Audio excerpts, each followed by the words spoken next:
I'm Roger Baker, Executive Director of the Stratfor Center for Applied Geopolitics at RANE, a global center of excellence for geopolitical intelligence and analysis. Learn how you can put geopolitics to work for your organization at ranenetwork.com.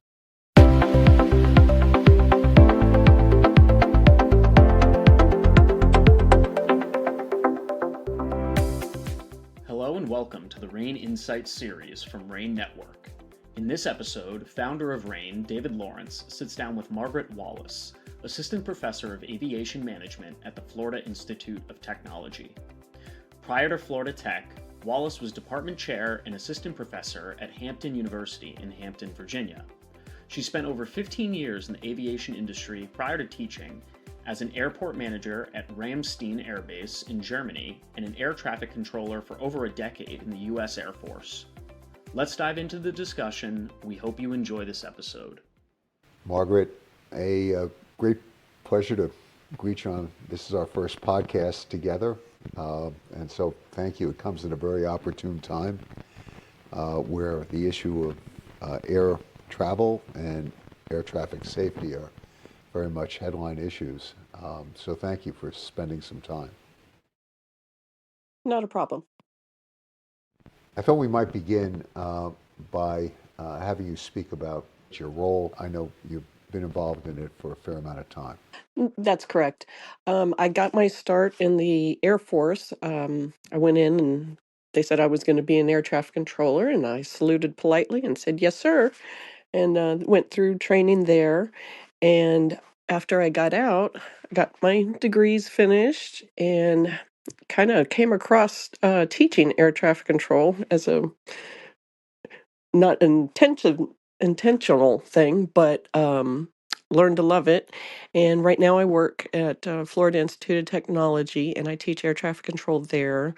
We're part of the FAA Partnership for Collegiate Training Initiative to help support and the manning issues for the FAA in their controller sector. And I've been doing this since 2007. Oh my gosh, I'm telling my age. Well, Margaret, you started at age 12, so. Basically. Yeah. In the Air Force, okay, yeah. Yeah, they were taking me young then, I guess. Yeah. Now I've been, let's see, I am going to show my age. So I've been in this career field for about 30 years now. Margaret, maybe I'll start with an elemental question, because the term air traffic control is used a lot, but I'm not sure that people actually understand what an air traffic controller does and the type of training that's required. So maybe we could just start with a quick tutorial.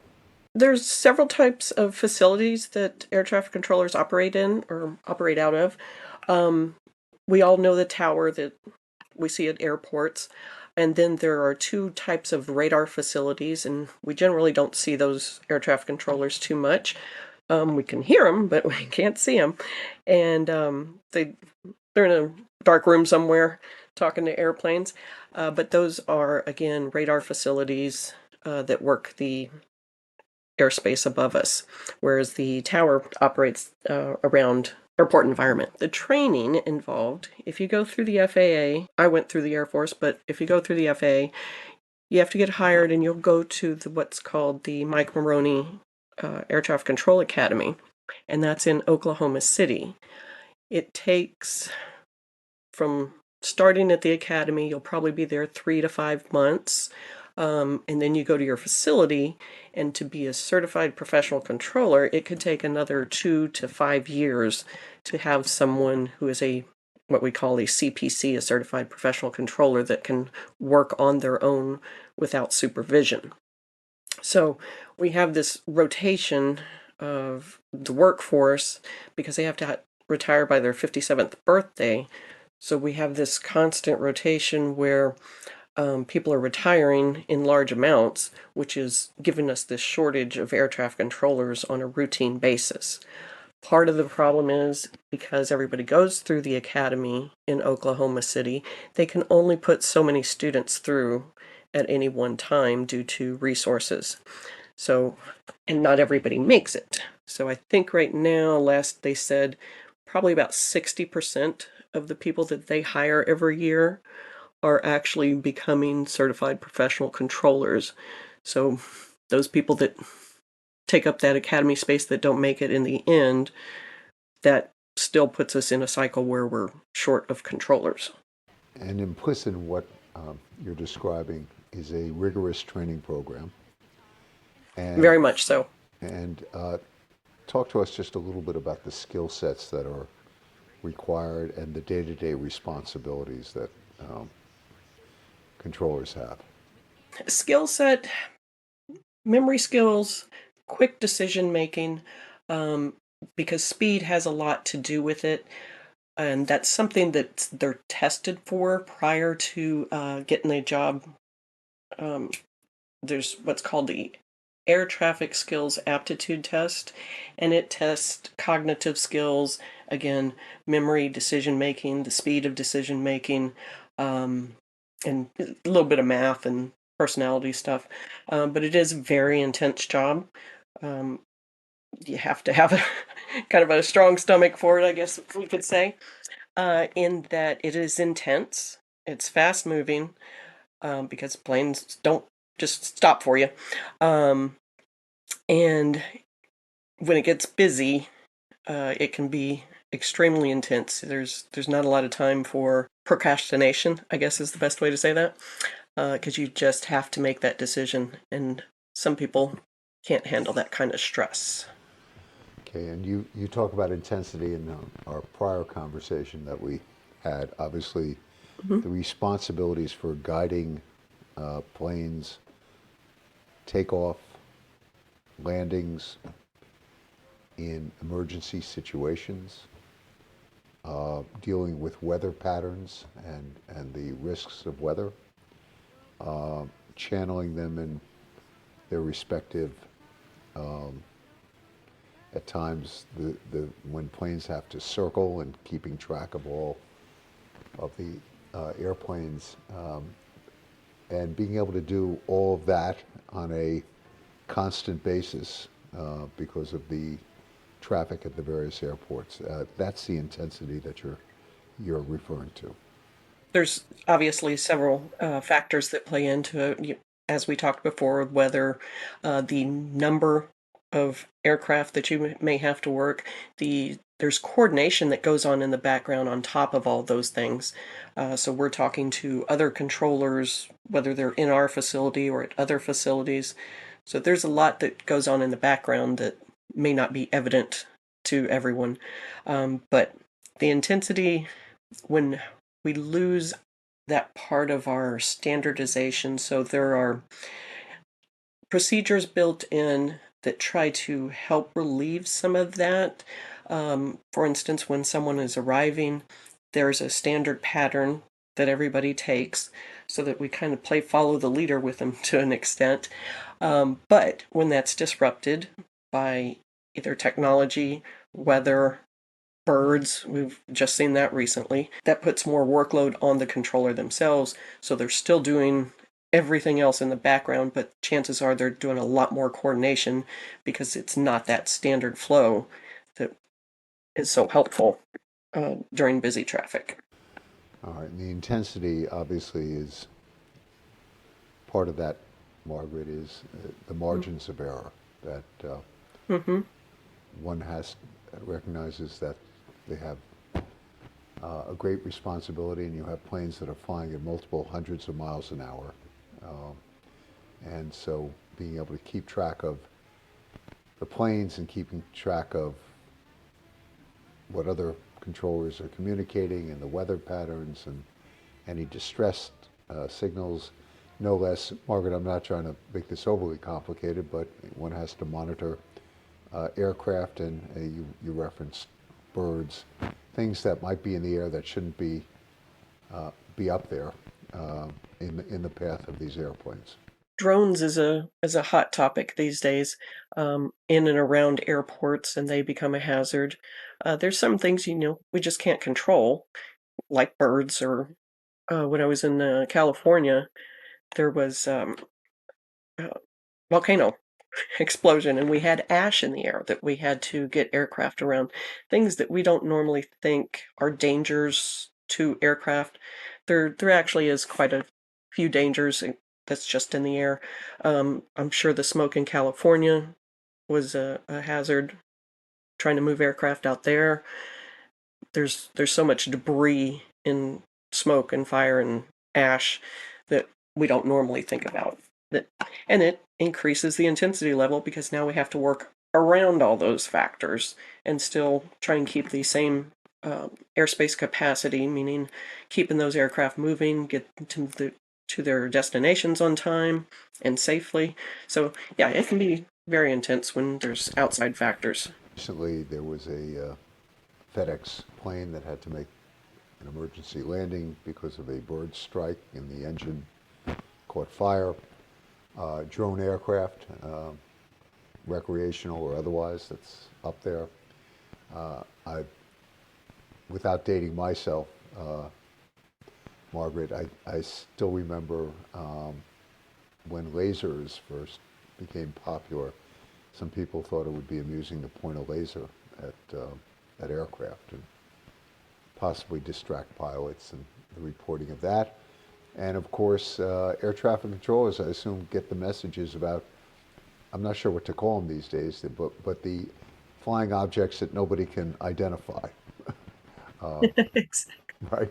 Uh, so in any event, there's a lot on the plate, and it's a profession that, because it fortunately has worked so well, people don't necessarily unpack everything that's going on. But the purpose of our conversation today is sort of get a state of where we are, both in terms of the training, recruitment, staffing, and the technology around air safety and air traffic controllers.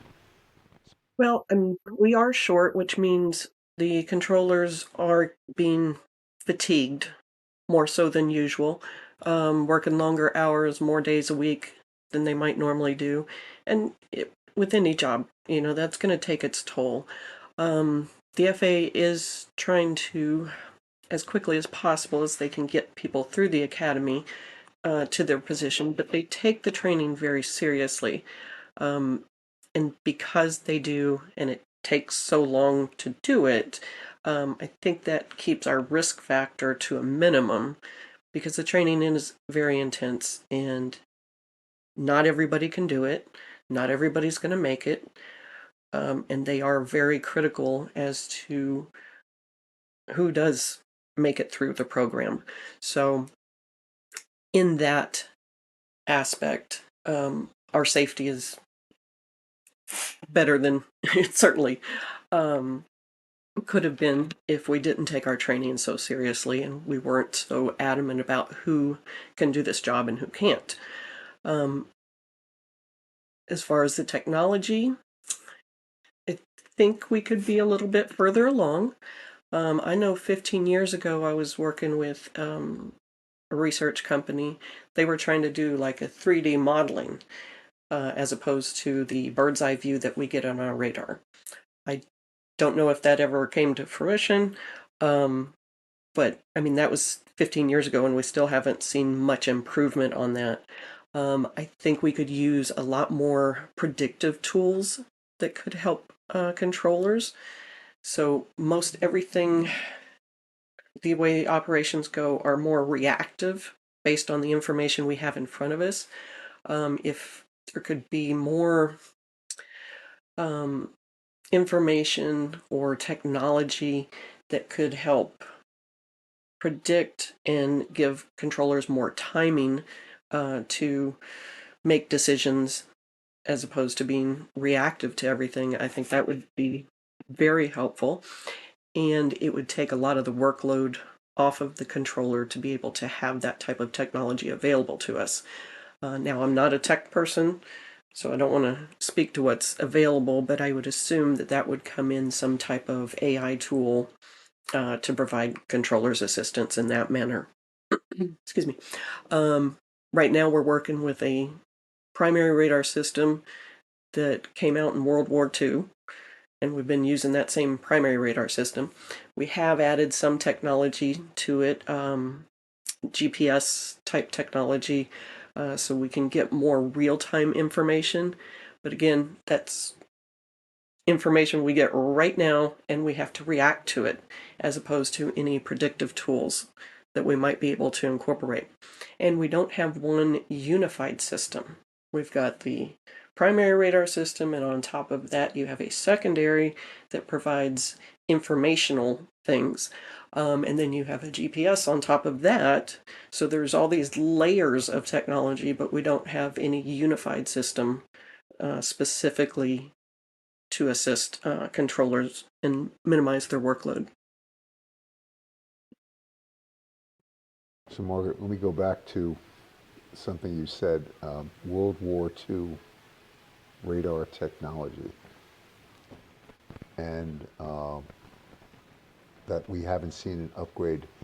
I did read, and that's always dangerous, so I wanted to run this by you, that other countries have actually more advanced radar technology than we do here in the United States for purposes of their airports and air traffic controllers. So on a comparative basis, was that an accurate report that there are other things, I'll call it, in the global marketplace, other more advanced radar systems that are guiding airports in different jurisdictions? Yeah, I've read a lot of the same material you probably have. To my understanding, yes, they have more been more aggressive in improving technology in some countries. Eurocontrol has been very aggressive about it. Canada, I think, has had seen a lot of progress as well. I know China, or what I've read about China, they're looking into AI predictive models as well, which would be beneficial. Here in the US, we tend to be slow to incorporate technology. The FAA has a program called NextGen that's been around for about 20, 30 years probably. And the whole goal of that was to provide those better tools and technologies. However, I think we've just been a little slow to adapt to these technologies. Now, I don't know if that's funding reasons or government or political reasons. That I don't know. But I feel like we could definitely take a huge step forward if given the opportunity to upgrade what we're currently using. Just to be clear, the U.S. fortunately has a terrific record for air safety, but Margaret, as you're referencing, we have a shortage of controllers. The ones who are there often operate under very stressful and long hours, and there is, I'll call it, the opportunity to potentially upgrade technology. Correct. Because the way we do air traffic here, it's still very human based. We don't have, we have some, but I think there's probably at this point in our technological era that we could really incorporate something new that would be of better use to reduce the controller workload as a whole. But I mean, we've got SpaceX. I watch rockets take off 3 times a week, but we still have a World War II primary radar system. So, it doesn't really match. And we're relying on humans. We're safe, as safe as we can be, but I feel like there could be something better and incorporated into that. And I hope that our political venue supports that at some point. So apropos that, I know we have a new Secretary of Transportation, and he seems to be very sort of hands-on. We had that tragedy of the collision between the flight, a passenger flight, and a military helicopter over Washington, D.C. I'd like to think that there are lessons from every disaster. Are there some takeaways, some findings that you have found to be particularly relevant from that most recent disaster? Information comes out slowly. They're still in the investigation process. And I, too, was impressed with Sean Duffy's response to that, in that he recognizes the need for better technology and alert systems and things like that. So I hope that we get to follow through with those thoughts. The helicopter, it's from what I've heard so far, it was not their standard procedure to be at the 400 feet altitude, and there was some confusion about which runway the passenger jet was going to land on. Those are the things that I've heard so far. I would say it sounds like it's a big portion of it is going to be communication, which is always an issue, in that there is standard phraseology that controllers are supposed to use on a regular basis, because they can only mean one thing. If they say climb and maintain to an altitude, that only means one thing. You have to do it at a standard rate of climb till you get to that altitude. Sometimes when pilots and controllers are having those conversations, they don't always stick to those standard ways of saying things, and that may be an issue. I don't know that for sure as of yet, but communication is often one of the issues that we find in these investigations, that someone misunderstood or reacted inappropriately. I just saw what was it, a Southwest that was taken off, and a plane crossed the runway in front of him just the other day. And Right, a near miss, another near miss, yep, right? Yeah. yep. And I heard what I believe is the transcript from that, in that the controller told the aircraft that crossed to not cross the runway, to stop where he was, but he went and did it anyway. So do we know if he actually got the call? Did he respond to it? That part I don't know at this point, but it's just a good example of poor communication, and bad things can really happen from that. So you've highlighted another skill set that's required of air traffic controllers, which the ability to communicate quickly, precisely, and in a common language that no doubt is unique to air traffic controllers. Very much so. The international standard language is English. However, not everybody has the same accent. I can tell you several times, especially when I was working out of California, there were several different accents, and sometimes it was very difficult to understand what someone from a foreign country was actually trying to relay. And you do have to have a certain English level to be in aviation, whether you're a pilot or an air traffic controller. But those accents, sometimes we say we can speak English, but fluency is different. Fluency means you don't have to translate when you hear something into your language and then back again. Fluency means you understand what is being said at the moment, without having to take a moment to translate it to yourself. So, yeah, communication is key, and you can't be afraid to talk. That's usually the first thing I have trouble with students when they come in. They're afraid to talk. I'm like, just say something. Something. I don't care. Oh, Get interesting. that Yeah. first part out, Yeah. and then we'll Yeah. work on it Yeah. from there. Okay. Not an occupation for the shy and retiring individual. No, no, no. Very interesting. Controllers are usually typically pretty arrogant, and I don't like using the word arrogant, confident Got it. Okay. in There's a line. There's a themselves. line between the two. Yeah. Right. Exactly. Got it. Sometimes it's a very blurry line, but All right. Well, when you mentioned obviously a lot of you have airlines from all around the world that are landing and taking off, and English the common language.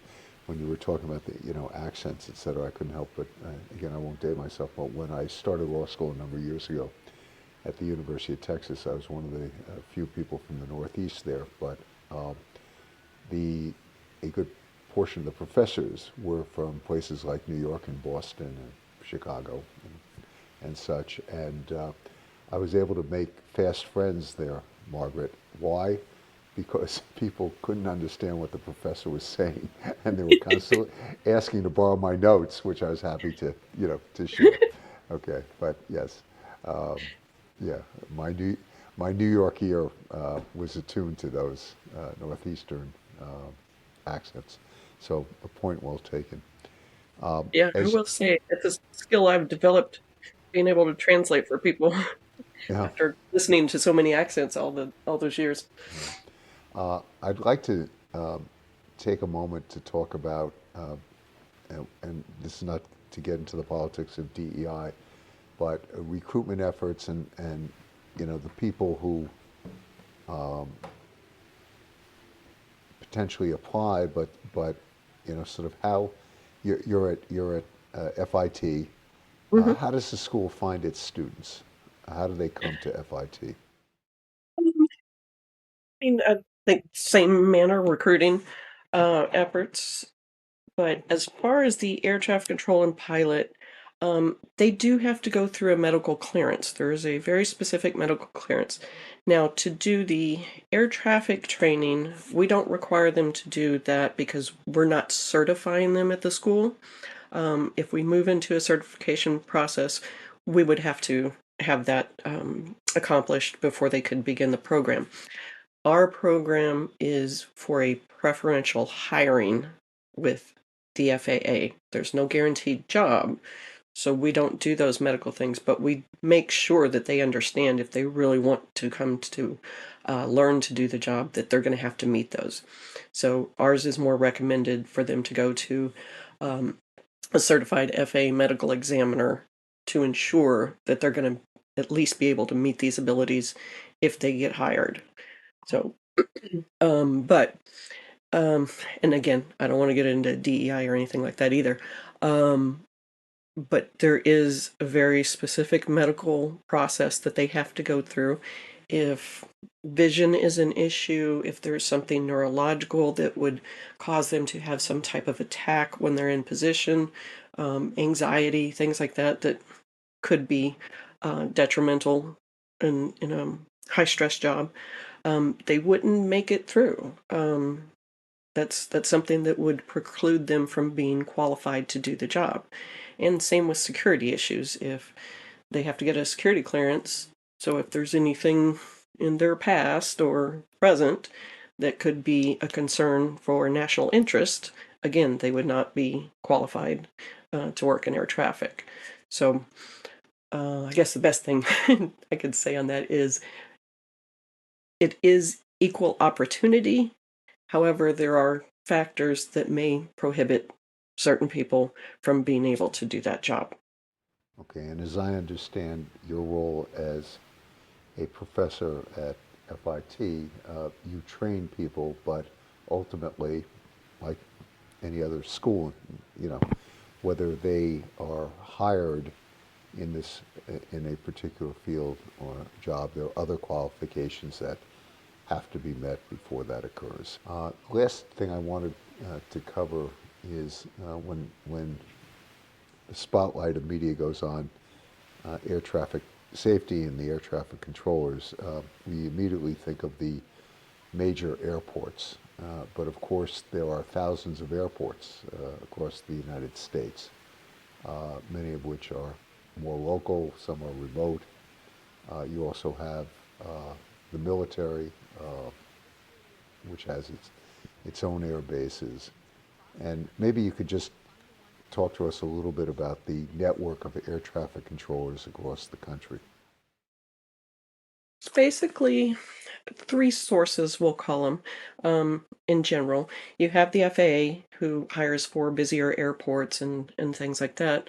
And then there's also contract controllers. Here in Melbourne, the air traffic control tower here is manned by contractors who still have to follow all the same rules and so on. But it's a smaller, not very busy airport.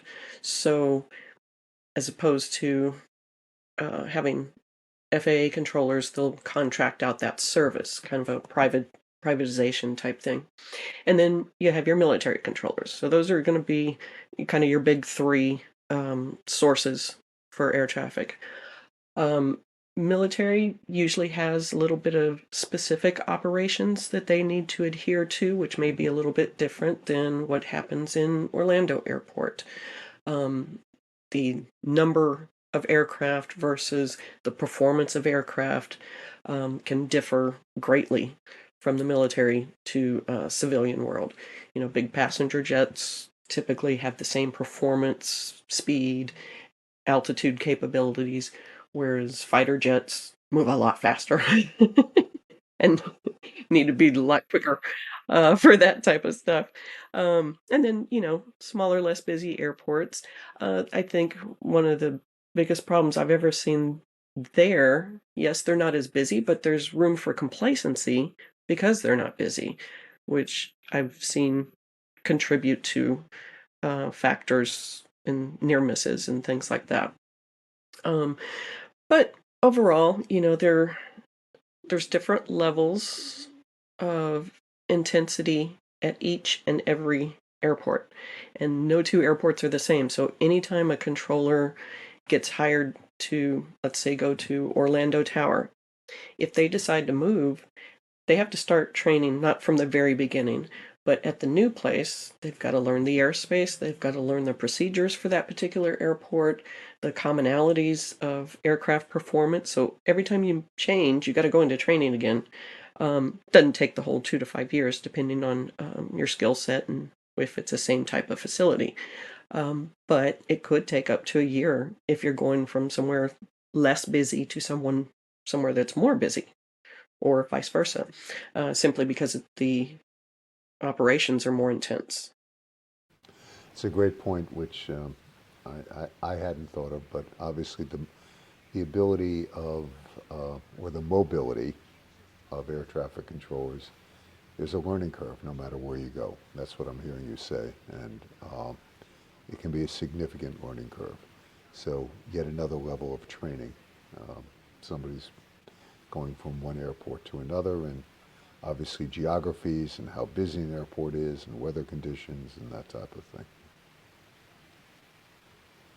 So, Margaret, thank you for spending the time. I'm going to try to summarize an important point that you made. There's room. First of all, we're very fortunate. We have a terrific safety record, and obviously have had some incredible people who are manning the airports and the control towers. But you know, there is room for improvement, whether it's technology or recruitment, training. Secretary Duffy is, from all appearances, very hands-on, and you indicated that, you know, this may not just be a, you know, technological problem. There's a political issue that has to be addressed about how airports can be upgraded. It costs money and things like that. But Secretary Duffy, a lot of people don't necessarily realize this or didn't know this about him, but I believe he spent about 8 years in Congress, which before he went into media and broadcasting, and now he's back in the government. So hopefully his political experience will assist in how he analyzes and hopefully addresses the areas that we can improve on. I absolutely agree. Um, I, I hope we move forward. No steps backward. And like everything, there is room for improvement. And what I would say is, although it doesn't always grab the headlines, would it be fair to say, Margaret, that every day brings at least a couple near misses? It would, yeah. I mean, it depends what we're calling near misses. Anything that is less than approved separation is considered a near miss, but that doesn't necessarily mean they're close enough to, get hurt. But yeah. So, Margaret, thank you, and thank you for your continued. I know you're not in the Air Force anymore, so you're not technically in service to the country from a military standpoint, but obviously your work with students and continuing to train and educate them is invaluable. So, thank you for that service. Oh, thank you. I appreciate that. Until next time, Margaret, hopefully won't be too many more incidents, but we may check in with you to see whether we've made any progress here on the technology and training fronts. Well, that sounds great. I would love to be a part of that.